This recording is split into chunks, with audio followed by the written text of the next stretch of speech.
Bom, vamos lá então. Vamos continuar.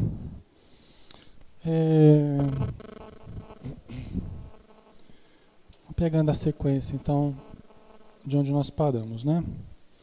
O último foi isso aqui, né? Os tiques nervosos, repetições de palavras ou de gestos, dependências de bengalas psicológicas, fixações psíquicas que se agravam, né? Tudo isso graçam na sociedade, todas essas situações, né? Amplamente praticados na sociedade, essas situações aqui, né? Especialmente em decorrência de exigências do grupo social e da coletividade, em formas de pressões reais ou aparentes, que nos temperamentos frágeis produzem desarmonia, dando curso a inquietações às vezes alarmantes, né? E aí a gente está vendo aí, ó, né? Mais ou menos assim, né? Hoje em dia, né? Então, tudo ao mesmo tempo, né? E do que as mulheres gostam, né? Fala sério. As mulheres, eu estava vendo uma pesquisa que falava das pessoas multitarefas, né? E eu acho que era uma pesquisa feita com mulheres, se não me engano, né? Multitarefas, que hoje tem muito, né? A pessoa quer fazer tudo ao mesmo tempo, e fogão, e computador, e não sei o quê. E aí a pesquisa está demonstrando, o resultado está demonstrando que geralmente as pessoas se sentem mais poderosas. Dá uma sensação de propriedade, de poder fazer um monte de coisa ao mesmo tempo, de controle e tal, né? Não é mais ou menos isso? Inclusive vocês usam isso para rebaixar os homens, né? Não, que mulher consegue fazer tudo ao mesmo tempo. E os homens não, tem que ser uma de cada vez. Não é? Vocês reclamam da gente e tal. Nós, coitadinhos, né, Curti? A gente, né? Inocente nessa situação toda. Estou brincando, mas o resultado demonstra assim: embora haja essa tendência hoje, uma sensação de poder associada a essa prática, eles perceberam que o cérebro da pessoa multitarefas, realmente a pessoa usa de uma forma mais ampla o cérebro. Só que o resultado final é um trabalho de menor qualidade.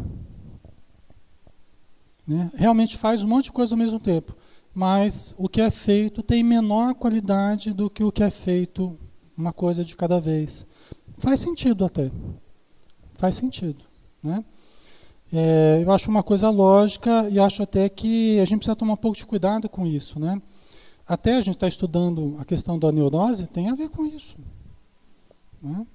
Por quê? Porque a gente simplesmente vai absorvendo as coisas. A gente vai absorvendo. Lógico que a gente tem que absorver um certo tanto, porque se vê em apuros, não tem condição. Né? Agora, a gente tem que estabelecer alguns limites.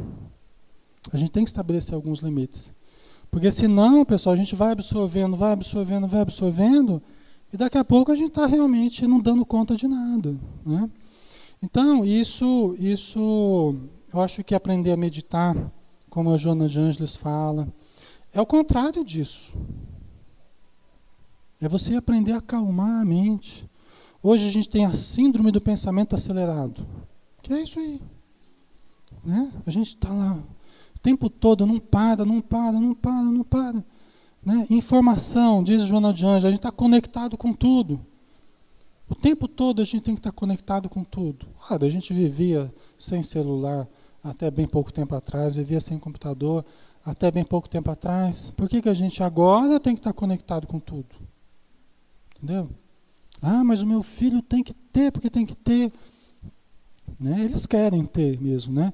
Mas se a gente for analisar, né, parece que ao mesmo tempo que foram existindo esses benefícios, essas possibilidades, a gente parece que tem criado mais insegurança ainda. Aí você não tem o celular, ai meu Deus, porque está sem o celular. Ué, mas vai morrer porque está sem o celular? Até pouco tempo atrás não tinha. Né? Então é engraçado como que a gente vai criando essas bengalas psicológicas, pseudo-necessidades, que vão ganhando status de necessidades reais. E a gente cada vez mais dependente, e quando não tem, a gente morre de medo e fica inseguro, entendeu? Então, é isso que a gente está vendo, ó. Especialmente em decorrência de exigências do grupo social e da coletividade, em forma de pressões reais ou aparentes. Tem pressões que nem são reais, mas a gente acha que são reais e por isso a gente já fica criando inseguranças, criando medos, né? O quanto que o medo é presente na nossa vida hoje? O quanto que a gente tem estruturado a nossa vida em cima do medo? Né? Super protegendo, eu tenho falado isso de vez em quando, né? Super protegendo filhos, colocando conceitos, né? Negativos sobre a vida, sobre as pessoas, ó, cuidado com isso, cuidado com aquilo, cuidado. Aí o filho vai crescendo com medo de tudo. Por quê? Porque o jeito que eu falo dá a impressão que o mundo é um mundo altamente hostil. Que as pessoas são hostis, que o perigo é iminente o tempo todo. Né? E aí os filhos vão absorvendo isso e passam a viver numa limitação muito grande em termos de comportamento. Né? Então, nos temperamentos frágeis, produzem desarmonia, dando curso a inquietações, às vezes alarmantes. Né? Então, as pessoas mais frágeis, elas tendem a se desestruturar mais facilmente perante essas exigências do grupo social. Né?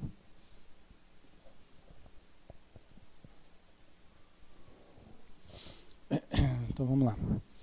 É comum fazerem-se acompanhar de episódios e fenômenos somáticos muito variados, como taquicardias, prisões de ventre, isso vocês nunca viram também, né? Dores que parecem reais. Né? O que tem a ver taquicardia, prisão de ventre, com neurose, dores que parecem reais? O que tem a ver com isso, né? Com processos neuróticos. O que vocês acham que tem a ver?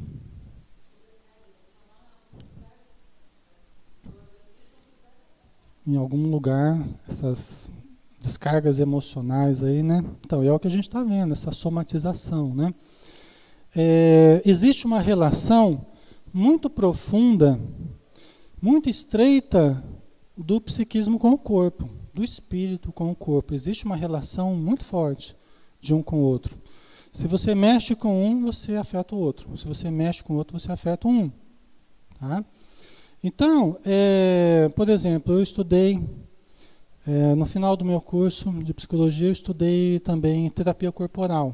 Estuda muito Reich, Wilhelm Reich. Né? O Reich foi um discípulo de Freud. E ele trouxe o conceito, porque Freud fez assim, ele virou de costas para o paciente, e o paciente deitou no divã, e ele falou, não quero saber do seu corpo, eu quero saber da sua alma, quero saber do seu sentimento, das suas palavras, não quero saber do seu corpo, não quero nem olhar para o seu corpo. Né? O Reich, como um discípulo de Freud, ele seguiu na psicanálise, né? No estudo e na prática da psicanálise, era alemão, o Wilhelm Reich. Né? E ele trouxe o corpo de volta à terapia. Por quê? É muito interessante, até a Joana de Ângeles cita o Reich no livro Amor, Imbatível Amor. Porque é muito importante essa relação do Reich, né? Da questão corporal, inclusive por causa do perispírito. Tá? Então, o Reich, ele trouxe o corpo de novo para a terapia. Ele tocou o corpo, fez massagem nos pacientes e tal. Ele introduziu o corpo de novo na terapia. E ele percebeu que quando ele fazia massagem no masseter, o músculo da mastigação aqui, dos pacientes dele, ele percebeu que os pacientes traziam episódios de raiva. Ele percebeu que havia uma memória no músculo das experiências vividas, dos traumas vivenciados, dos sentimentos, das angústias, tal. Então, ele percebeu que a neurose tem um componente psíquico e tem um componente físico, que a neurose se instala no corpo. E que a gente deveria trabalhar psicologicamente, psiquicamente, conversando e tal, mas a gente deveria trabalhar também a liberação do corpo. De que forma que a neurose fica no corpo? Na parte física, ela fica através de tensões musculares. Que nada mais é do que aglutinação de energia estagnada. Tensão muscular é energia estagnada. Então tem tudo a ver com o perispírito, com o fluxo das energias no nosso perispírito, que também permeia o nosso corpo físico. Tá? Toda vez que a gente passa por tensões emocionais, nós fixamos aquela tensão também no nível corporal. Né? A gente praticando yoga, por exemplo, de uma semana para outra, dependendo como foi a sua semana, você observa mudanças no seu corpo. Se você faz uma vez por semana ou 2 vezes por semana, você observa. Se aquela semana for mais tensa, o seu corpo vai estar mais duro, não vai? Quem faz alguma atividade física, alongamento, sabe disso, né? Então a gente vai percebendo, através da consciência corporal, a gente vai percebendo essas tensões, e a gente vai se conhecendo. Como que nós transferimos para o corpo os processos neuróticos, psíquicos, emocionais, passam a ser corporais. Então, quando você trabalha o corpo, respiração, alongamento, né, atividade física, não todas, né, mas aquelas que promovem um melhor fluxo de energia. Alongamentos, Tai Chi Chuan, yoga, né, natação, tem muitas que ajudam a energia a fluir melhor.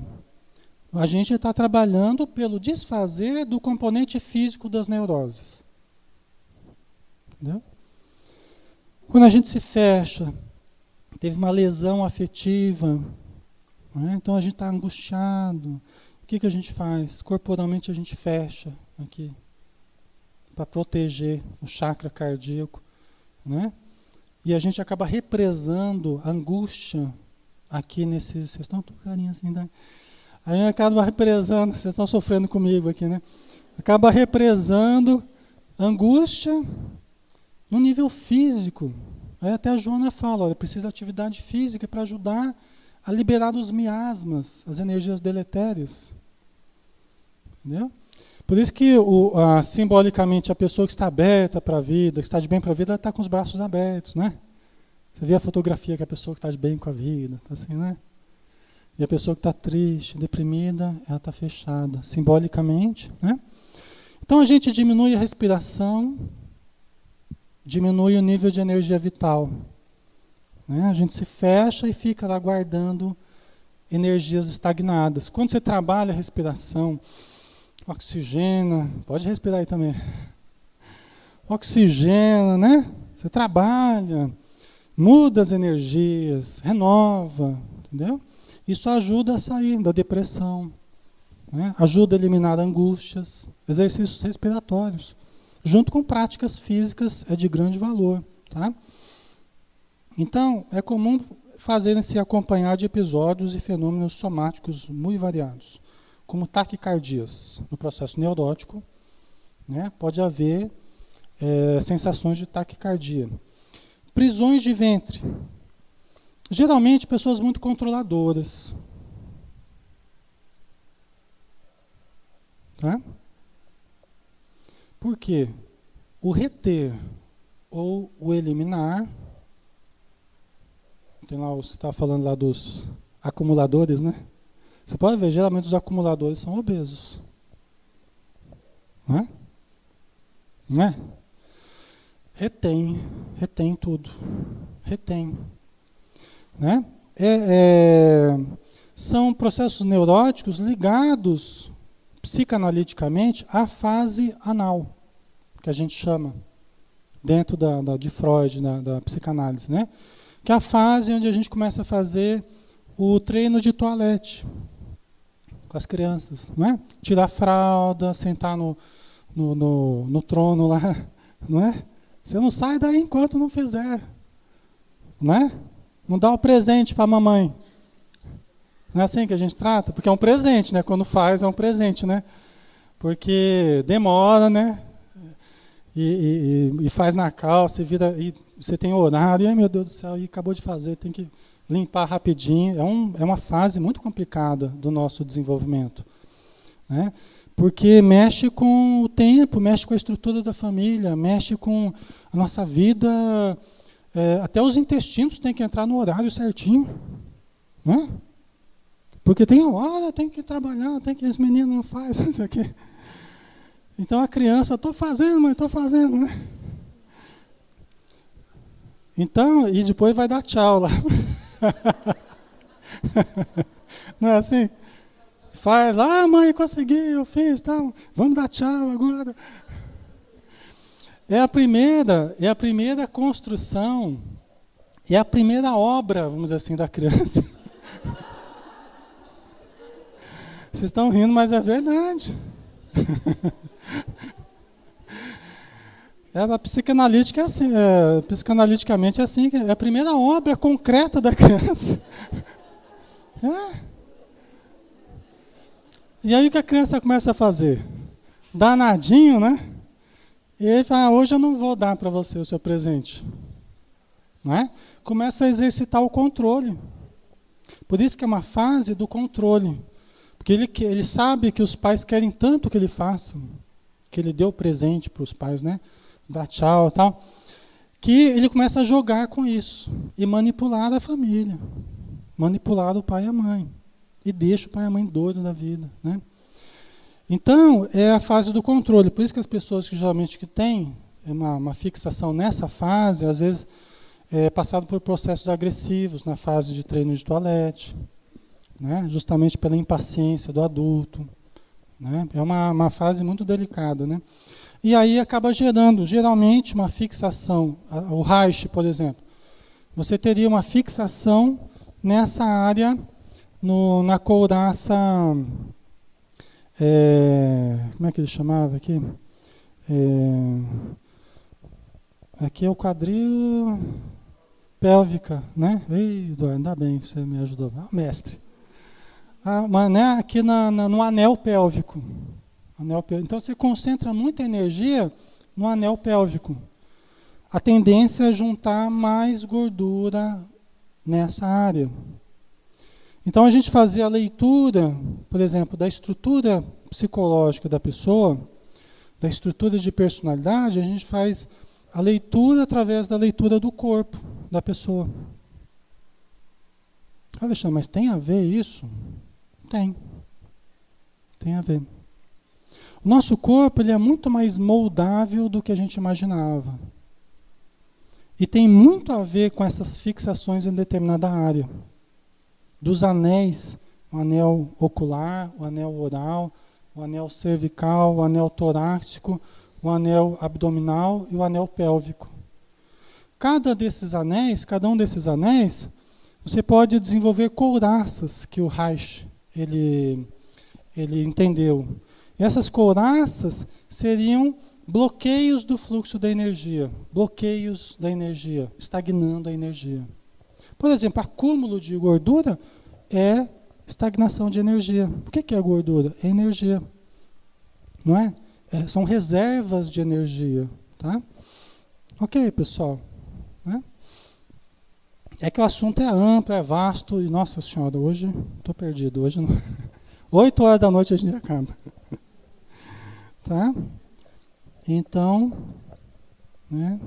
Dores que parecem reais, muitas vezes em função das tensões. Quantas dores? Em função da tensão que a gente acumula. Tensões na coluna. E aí você gera tensões na coluna, você atrapalha o corpo inteiro. Porque da coluna partem inúmeros nervos, né? Você tem gânglios, nervos ali que vão para todos os órgãos. Então você desalinha a coluna. Nós vamos comentar mais sobre isso aqui, ó. À medida que se agravam, podem levar a paralisias, as neuroses, tá? Podem levar a paralisias.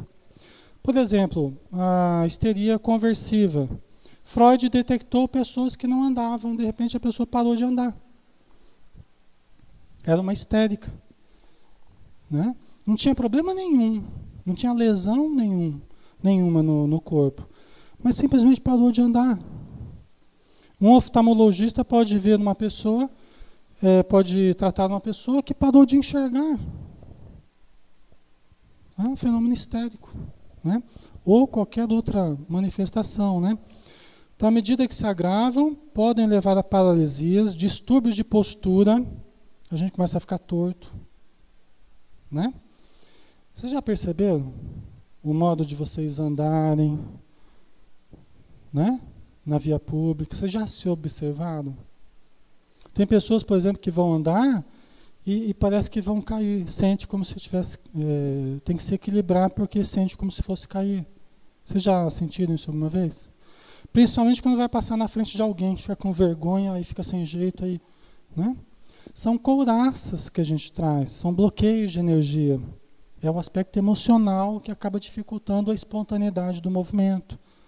Vocês já viram como que os pacientes psiquiátricos nos hospitais psiquiátricos, como eles andam assim? Né? Robotizado. Isso é um fenômeno que se observa, a perda da espontaneidade do movimento. Olha como o nível emocional e o nível físico têm relação profunda, né? O Reich estava certo, né? Por isso que a dançoterapia, os espíritos recomendam. Manuel Filomeno de Miranda recomenda a dançoterapia. Aí você põe os pacientes psiquiátricos para dançar lá, forró, tal. Ajuda. Peraí. Ah, falou isso? Ah, no Globo Repórter de ontem.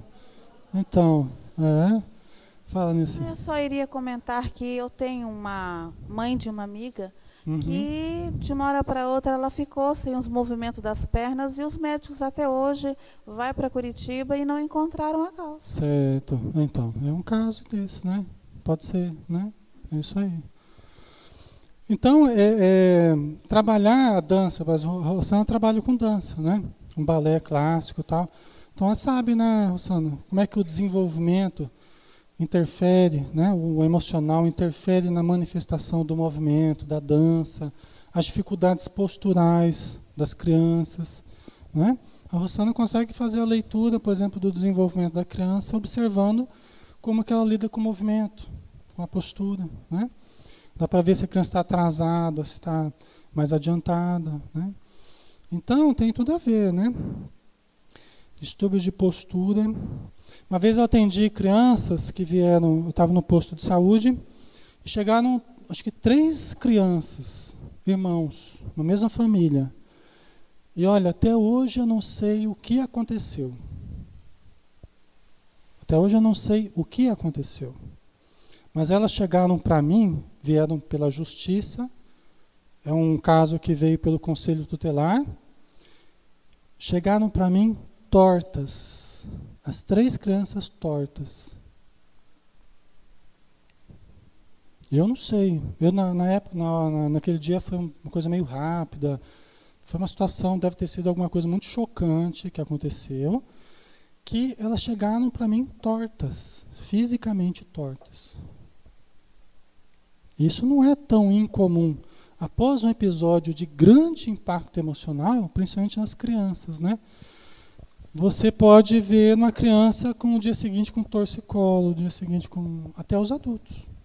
Após episódios de impacto emocional, acordar lá meio torto também, né? Com uma tensão enorme, um torcicolo, tal, né? Alguém tinha levantado a mão aí? Não? Então tá bom. Ok, pessoal. Distúrbios de postura, de fonação, movimentos desconexos. Alexandre. Nossa, até assustei aqui. Pô, louco. Sério mesmo. Pô, nossa, é um espírito agora. A gente tá na casa espírita e a gente morre meio de espírito. Desculpa, tá? Não, filho, não, tô brincando, pode ir. Viu, a doença mal de Alzheimer, É. ela pode vir dessas informações que você está trazendo também? Então, mal de Alzheimer, né? O pessoal está estudando ainda, né? Está meio assim... A gente não tem muita informação ainda, né? Sobre o mal de agora, Alzheimer. O pessoal, eles estão criando hipóteses, acham que tal alimento, acham que tal prática. Aí ficam recomendando tudo. Tudo parece que ajuda a prevenir o Alzheimer e tudo parece que também causa Alzheimer, né?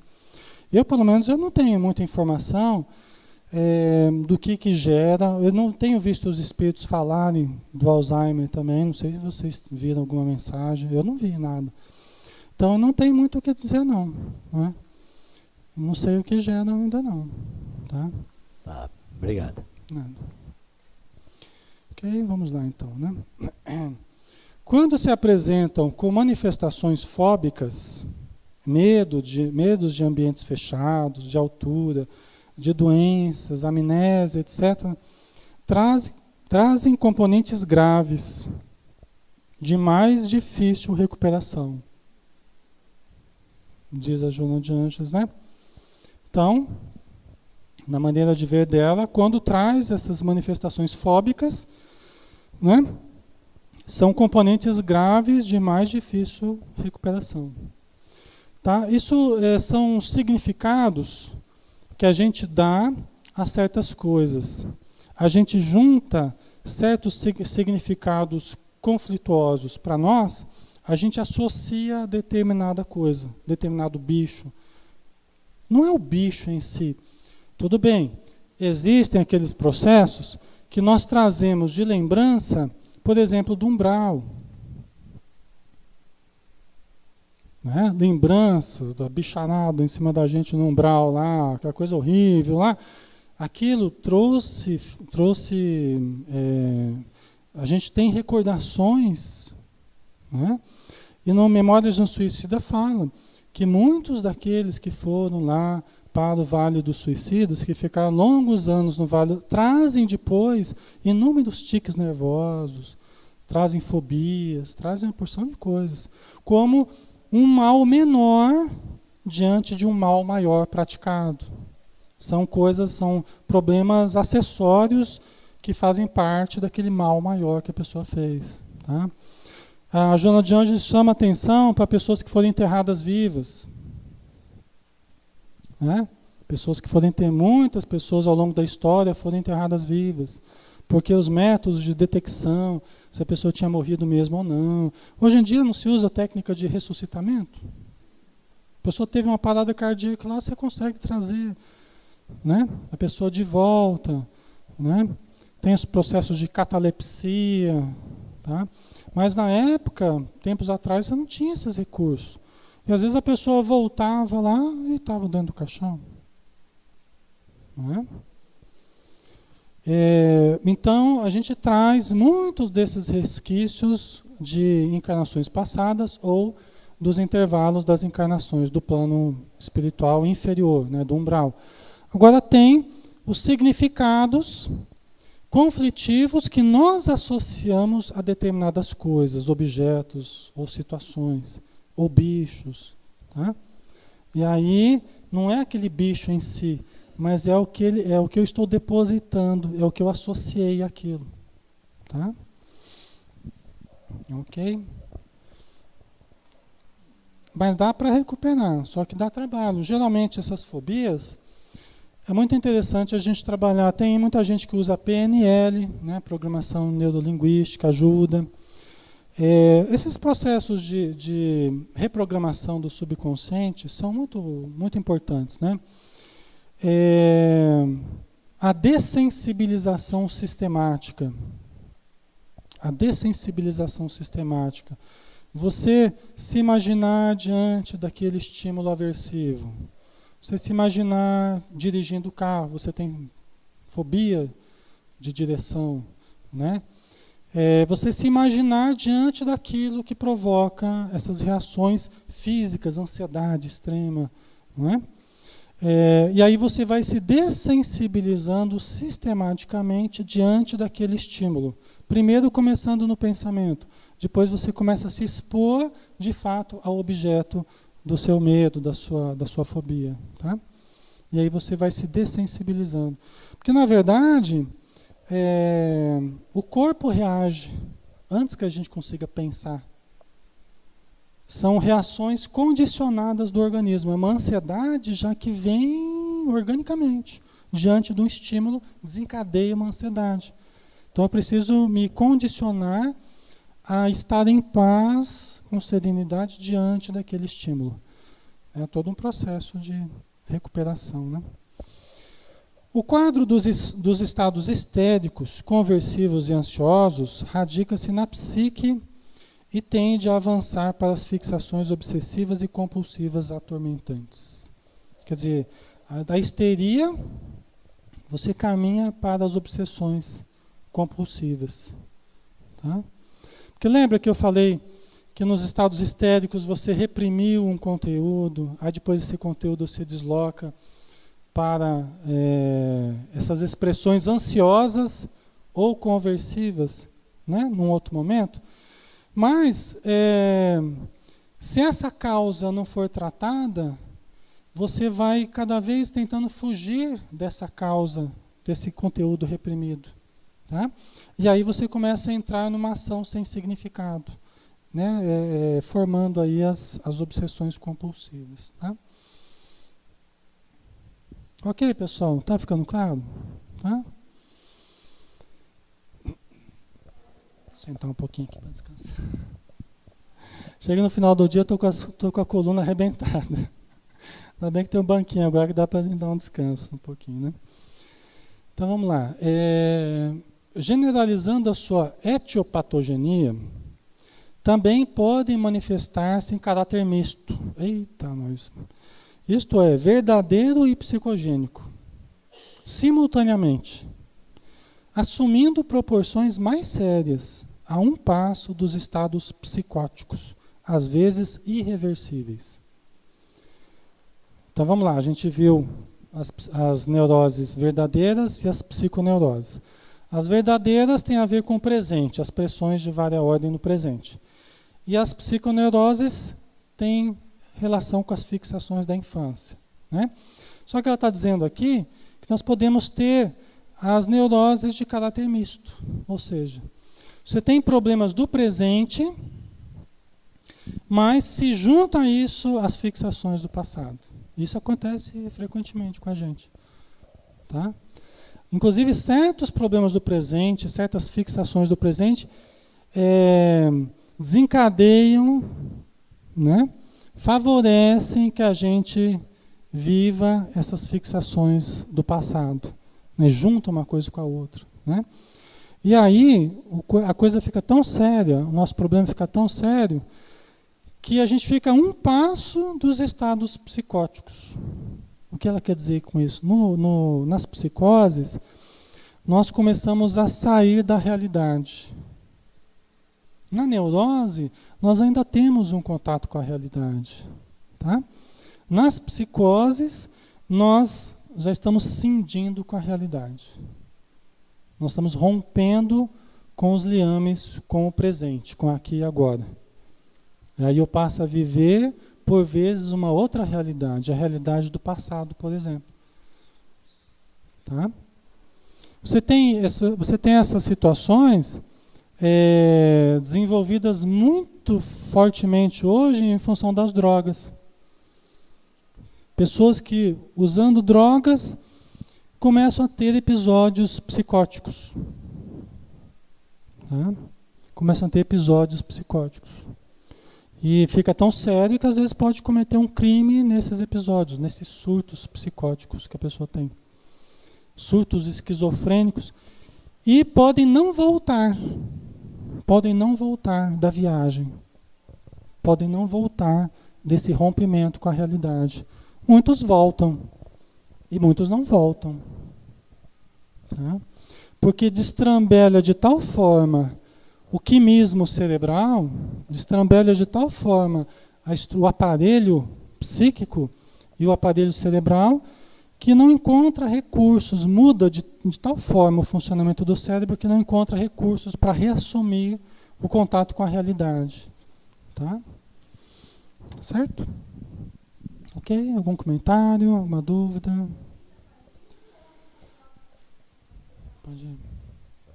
Então vamos lá, pergunta aí. Assim, Alexandre, a bebida pode fazer isso também? Ou só droga assim, tipo heroína, cocaína, coisa muito mais pesada, para não voltar mais, ser irreversível? Essas drogas alucinógenas, né?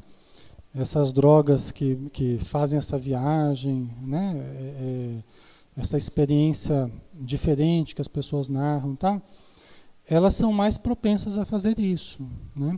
Não quer dizer a romper com a realidade, não quer dizer que o alcoólatra ele também não está num processo de alienação progressivo, tá? Ele também está, também, né? Só que essas drogas alucinógenas, tal, elas favorecem uma entrada mais rápido nesses episódios psicóticos, tá? Pelo tipo de química, né, que é diferente do álcool, né, tá?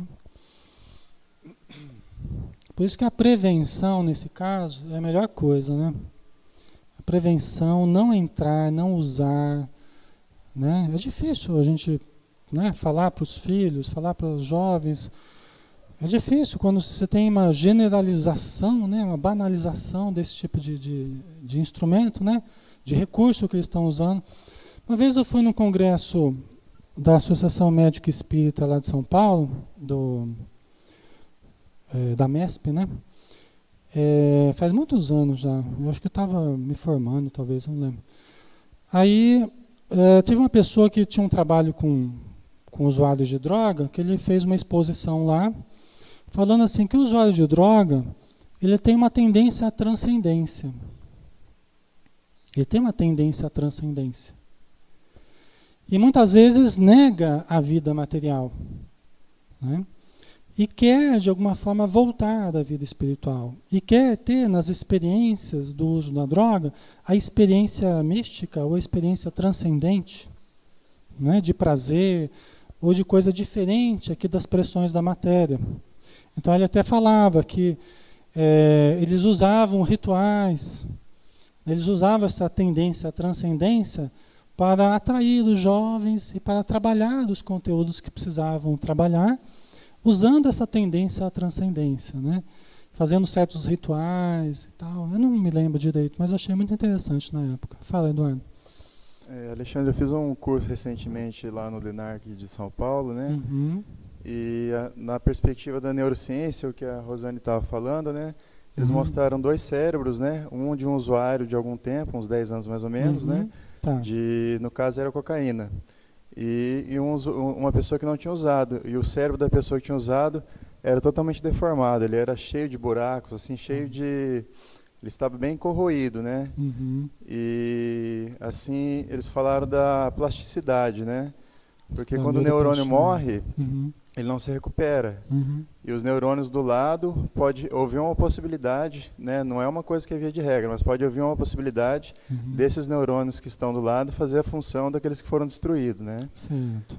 E o que eu acho que mais chamou a atenção foi que a parte do lóbulo central aqui, que é responsável pela moral, né, pelo discernimento, essa parte ela é bem destruída, né? Então a pessoa acaba perdendo esse senso, né? Isso, esse senso ético, né? É o que o Calderaro fala no Mundo Maior, né? No livro No Mundo Maior, que existe uma queda, né? Existe uma queda lá do terceiro degrau, do terceiro andar lá do superconsciente, cai para o segundo do consciente e despenca para o inconsciente, né? Para as expressões mais primitivas do ser humano, né? Então, no nível cerebral existe essa queda também, né? Essa deterioração das áreas nobres. O álcool, por exemplo, a primeira coisa que ele faz é anular as funções superiores do cérebro, né? Ele anula as funções superiores do cérebro.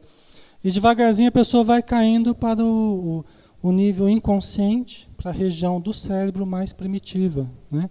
Por isso que o alcoólatra ele acaba, a gente usa até, acaba como um animal, rastejando, acaba, né? Então tem essa comparação, né? O Eduardo participa junto com o Júpiter lá, como é que chama o Eduardo? Lá em Londrina, né? O Gran Vitória, lá do Dr. Júpiter lá, né?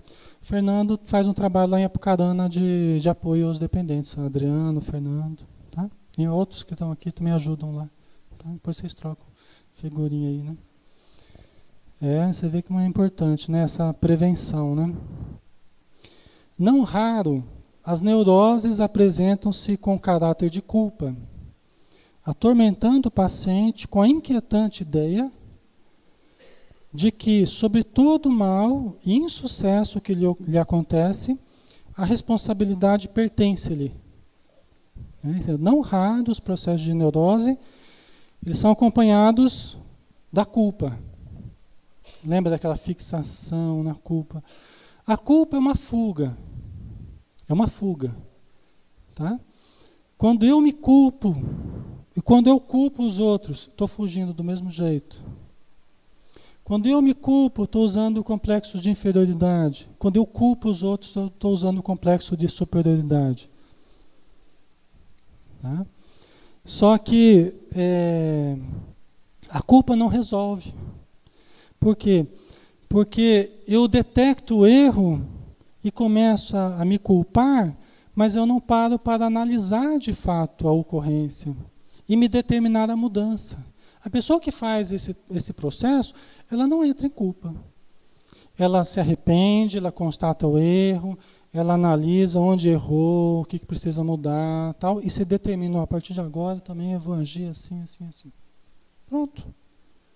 Só que a culpa, no processo de culpa não há isso. Simplesmente há uma ação meio sádica do ego para conosco mesmo, né? E com caráter autopunitivo. Então a gente fica se punindo, tá? Só que não analisa, né? E por isso a tendência é fazer de novo. A tendência é fazer de novo, tá?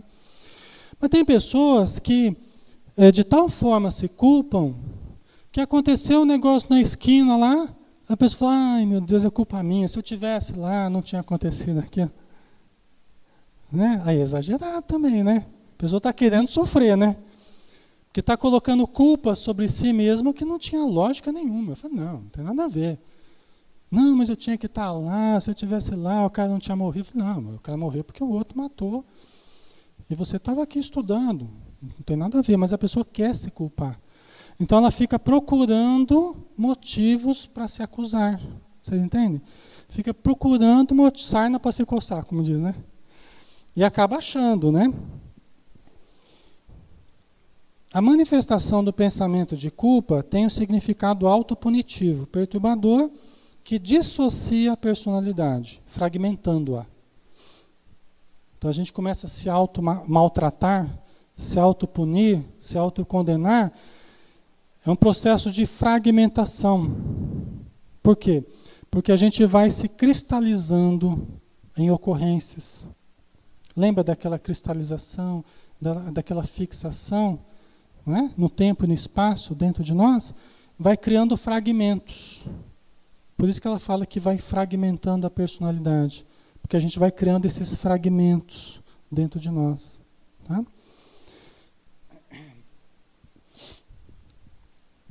Outras vezes expressam-se como forma de transferência. E a necessidade de culpar outrem aturde o paciente, que se apresenta sempre na condição de vítima, buscando fora de si as razões que lhe justifiquem as ocorrências mínimas ou máximas que o desagradem. Né? Então aqui no caso, como eu citei para vocês, a pessoa que se culpa usa o complexo de inferioridade, ela se esconde por detrás do complexo de inferioridade. E a pessoa que culpa os outros, ela lança a mão do complexo de superioridade. O que caracteriza o complexo de superioridade? É quando a pessoa ela se coloca na posição acima de qualquer suspeita. Não fui eu, né? Foi um de vocês aí, pobres mortais, né? Menos eu. Eu não, jamais eu faria isso. Nunca, nunca na minha vida eu ia fazer um negócio desse. Né?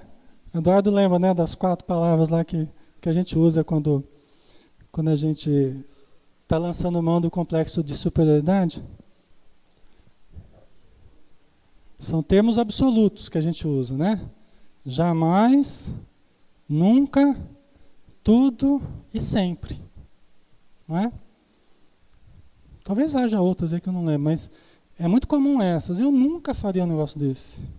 Jamais eu pensaria numa coisa assim. Tudo que eu fiz foi tentar ajudar. Eu sempre ajudo as pessoas. Quando a gente usa desses termos absolutos, a gente está querendo fechar toda e qualquer possibilidade de sermos nós o responsável. No nosso ataque de onipotência, né? De megalomania, nessa febre que a gente é acometido, a gente quer fechar toda e qualquer possibilidade para se defender. Na nossa insegurança, a gente se fecha, se defende, lançando mão do complexo de superioridade. Passada essa febre, olha que parece que fui eu mesmo que fiz o negócio, né? Aparece lá, o pessoal fala, Alexandre, eu vi você lá, não sei, né? Aí a pessoa entra, como diz a Joana de Anjos, entra na condicional dos verbos. Aí o que a pessoa faz? Começa a usar o verbo na condicional. Eu deveria ter feito assim, eu tinha que não sei o que lá, eu poderia ter agido diferente. Aí fica tentando retroceder no tempo. Um tempo que não volta mais. Tem que aceitar. Fiz, pronto, acabou, desculpa pessoal, vamos em frente. Agora vou tentar me reestruturar. Né? Fala, Hilda. O Alexandre, Oi. então, nessa condição de só culpar o outro, Uhum. que parte da neurose é essa? Eu não sei se é isso, se é assim analisado.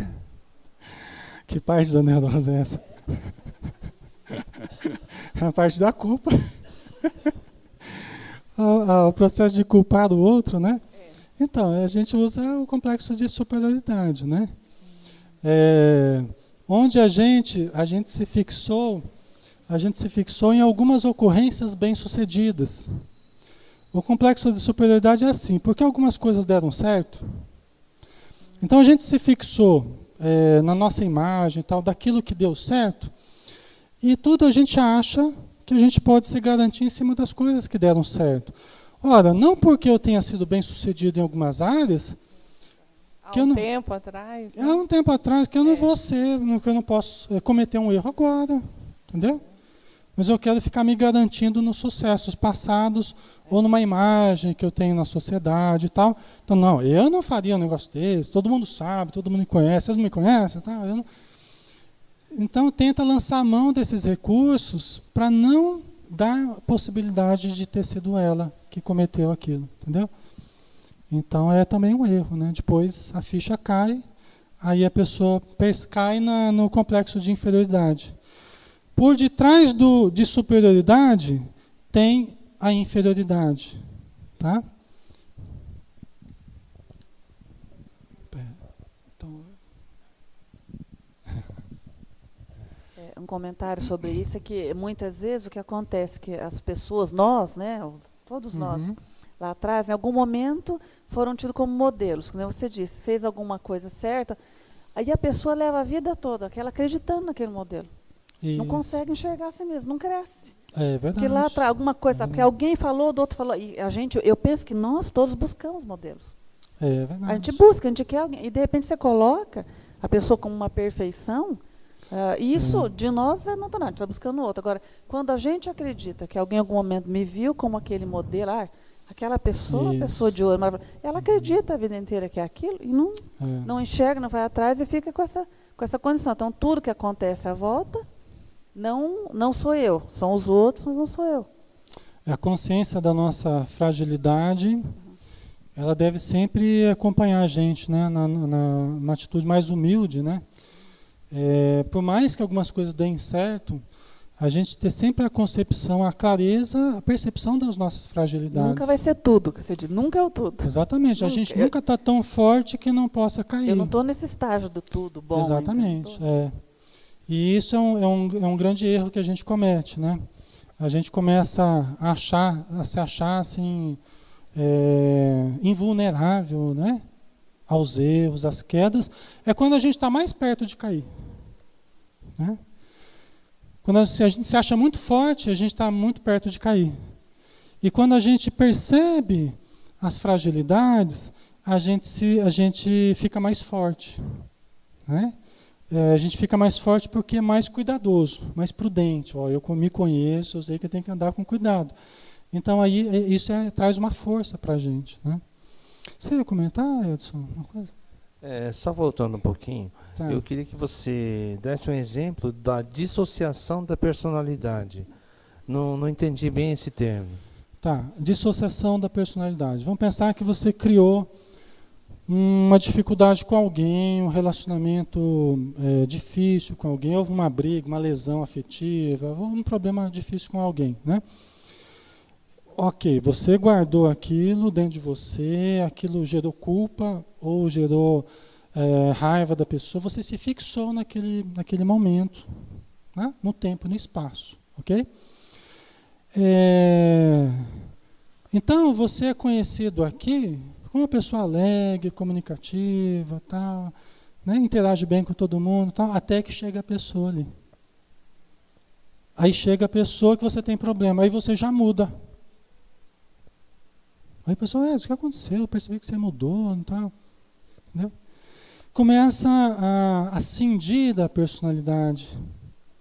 Você já não age da mesma forma com todo mundo, você já age de uma forma totalmente diferente, às vezes num estalar de dedos, entendeu? Só que isso se vai acontecendo com uma pessoa, depois com a outra, depois você briga com uma outra, onde você vai, sai no barraco, daqui a pouco você está fugindo para lá e para cá e mudando de comportamento toda hora, entendeu? Entendeu como que vai havendo uma fragmentação? Né? Você pode ser tido como uma pessoa que às vezes tem dupla personalidade, porque, nossa, ele age de uma forma totalmente diferente aqui dentro do centro, lá na casa, na rua. Né?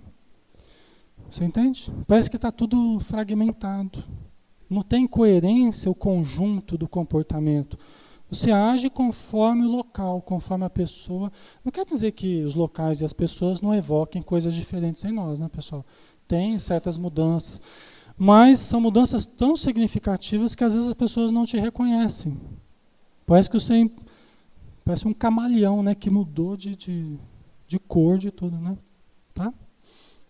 Então isso é ruim, né? Isso é uma fragmentação da personalidade, tá?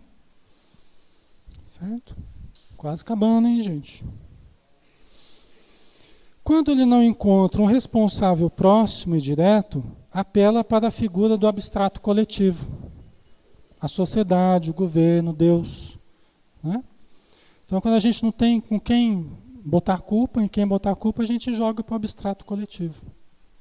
Se você fala mal do governo, quem é que vai defender o governo? Né? É mais fácil você achar quem fala mal junto do que quem defenda, né? Aí você tropeça num buraco lá no meio do asfalto ali, você já põe a culpa na prefeitura, não é? Essa prefeitura deixou... Até a Joana fala a respeito disso, né? De quem é a culpa? Da prefeitura ou do governo do estado? Ou do governo federal? É minha culpa. A culpa é minha. Eu tenho que olhar onde eu ando, né? Pô, tem toda uma estrada. Algum tempo atrás era tudo de pedra, era chão aí, era terrão, não era? Questão de 50 anos atrás, aqui mesmo era tudo terrão aí, menos até, né? E agora a gente tem tudo asfaltado, bonitinho e tal. E tem lá uns buracos de vez em quando, não é? Mas a primeira responsabilidade é minha. Tudo bem, você paga imposto, aquela história toda, a prefeitura, né? Mas a primeira responsabilidade é minha, não é? Senão eu vou ficar tropeçando toda hora aí e colocando culpa nos outros. Não tem sentido, né? Oi?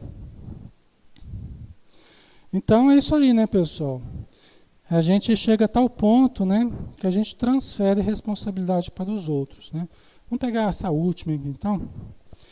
Os estados neuróticos são profundamente inquietadores e desarmonizam o psiquismo humano, necessitando receber conveniente terapia, bem como um perseverante esforço de recomposição psicológica. Tá? Então, tem solução para nós. Nós temos solução. Tem cura. Há cura para todos nós. Tá? Podem sorrir aí, festejar, soltar rojão. Tem cura. O pessoal da internet também coloca florzinha, sorriso lá, porque tem cura, tá? Através de conveniente terapia, né, bem como perseverante esforço de recomposição psicológica, tá? Então vai ter que ter esforço. Qual que é o número? Está faltando quantos aí para acabar, Rossano? Nós estamos em qual? No 20? Falta pouco, só 15. Até 10 horas da noite a gente já acaba, não é? Tá? Vamos só para dar uma animadinha aqui por último. Aprofundando-se a sonda da inquirição na psicogênese dos fenômenos neuróticos, defrontar-se-ão as causas reais na conduta anterior do paciente. Cenas dos próximos capítulos, né? Defrontar-se-ão as causas reais na conduta anterior do paciente, que atrelou a consciência a comportamentos desvairados. Né? Então aí entra a participação espiritual, é aquilo que a gente estava falando, né? Acho que ele quer perguntar ali.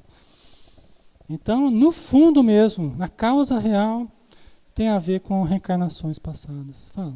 Alexandre, se uma pessoa entra num estado, vou voltar um pouquinho, né? Tá.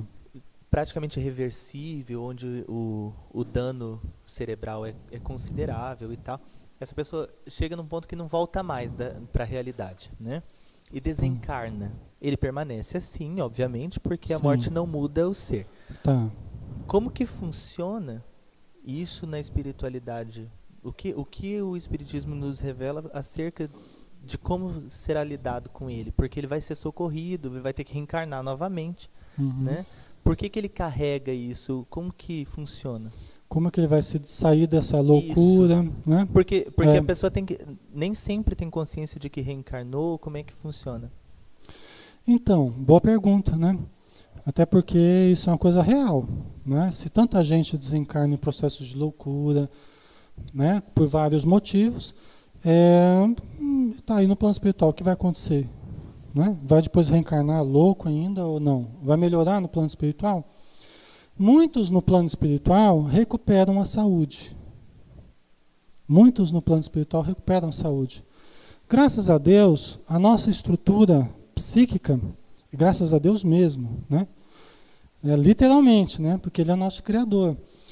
Então, a nossa estrutura psíquica, ela foi feita para aperfeiçoamento, para evolução. Qualquer modificação que nós façamos em nós é sempre modificação temporária. Não tem forno autolimpante? Tem forno autolimpante, não tem? Nosso... Desculpa a imagem, né?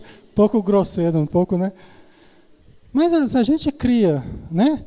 Hoje, computadores auto-organizados, né? O nosso psiquismo também tem alta capacidade de se reorganizar. É lógico que isso precisa do tempo, não é tão rápido. Precisa do concurso do tempo. E, logicamente, que a ajuda dos espíritos amigos, mesmo nas regiões de sofrimento, é sempre presente. Então, você pega no livro Os Mensageiros, que é o segundo do André Luiz, né? Aqueles barracões enormes lá no umbral, e aquele milhares de espíritos lá dormindo. O instrutor chama de múmias.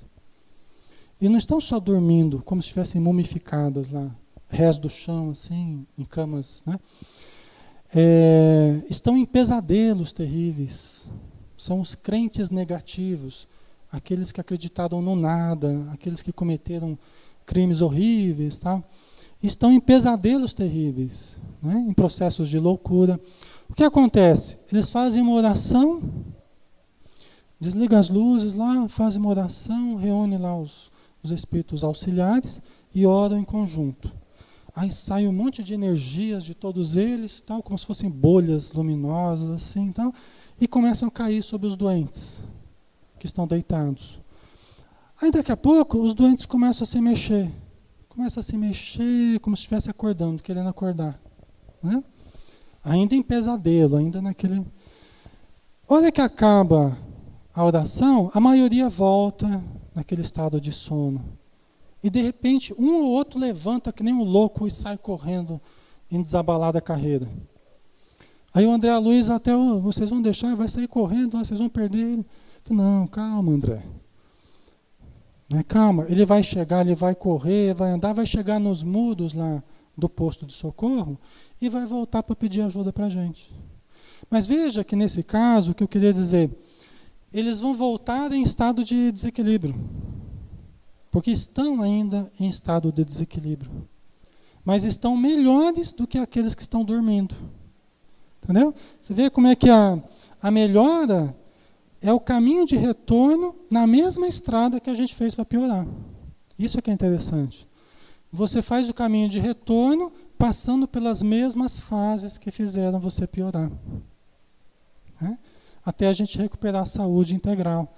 Então eles passam, saem do sono, que é a paralisia total, aí eles saem do sono e estão loucos agora. Só que loucos que se movimentam, que falam, entendeu? E aí vão recebendo terapias no plano espiritual, recebendo passe, orientação, e vai devagarzinho recuperando a saúde. Alguns não vão se recuperar plenamente no plano espiritual. Vão reencarnar e vão projetar doenças, desequilíbrios no corpo. Pode ser que desenvolvam esquizofrenia, pode ser que desenvolvam paralisias, pode ser que desenvolvam, entendeu?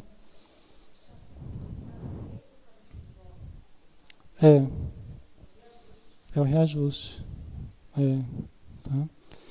Por isso que tem vários processos de reabilitação, e todos eles, todo sofrimento é o caminho de volta. Aí o instrutor até fala para o André Luiz, você percebeu? Aqueles que estão chorando já estão melhorando. Aqueles que estão fazendo mal, eles estão indo para o caminho do desequilíbrio. Os que estão sofrendo já estão melhorando, já estão voltando. Tá? Estão voltando pelos trilhos do sofrimento, do arrependimento, tal, mas já é o processo de retorno, de volta. Ok? Pessoal, vamos então dar uma paradinha aqui, Está na hora, vocês já estão cansados aí. Então nós vamos fazer a prece final, agradecendo a Deus, o autor da vida, a Jesus, nosso modelo e guia, e aos espíritos amigos que estão conosco durante todo este tempo, nos intuindo, nos ajudando, para que nós saiamos daqui hoje com mais saúde, com mais equilíbrio, com mais consciência, com mais luz dentro de nós, que nos cabe manter, conservar no nosso dia a dia. Ajuda-nos, Senhor, a nos tornarmos cartas vivas do Teu Evangelho, onde estivermos, portadores dos Teus ensinos e, mais do que isso, da Tua prática, do Teu amor e da Tua paz. Muito obrigado, Senhor. Que o Senhor possa ajudar e acompanhar todos os nossos irmãos de fora, ao retorno aos seus lares, diante de seus familiares, e todos nós que aqui ficaremos nessa cidade, possamos também nos manter em paz. Obrigado por tudo. Que assim seja. Muito bem, pessoal. Então nós finalizamos. Deixa eu ver aqui no mês que vem, em agosto. Em agosto, não é agosto de Deus não, hein? É dia 31 de agosto. Então vai ser o nosso próximo encontro, tá bom? Então contamos com todos. Muito obrigado pelo bolo, pelo parabéns. Estava uma delícia, viu? Olha, valeu mesmo. Muito obrigado pelo carinho de vocês, tá? É muito gostoso. Muita paz.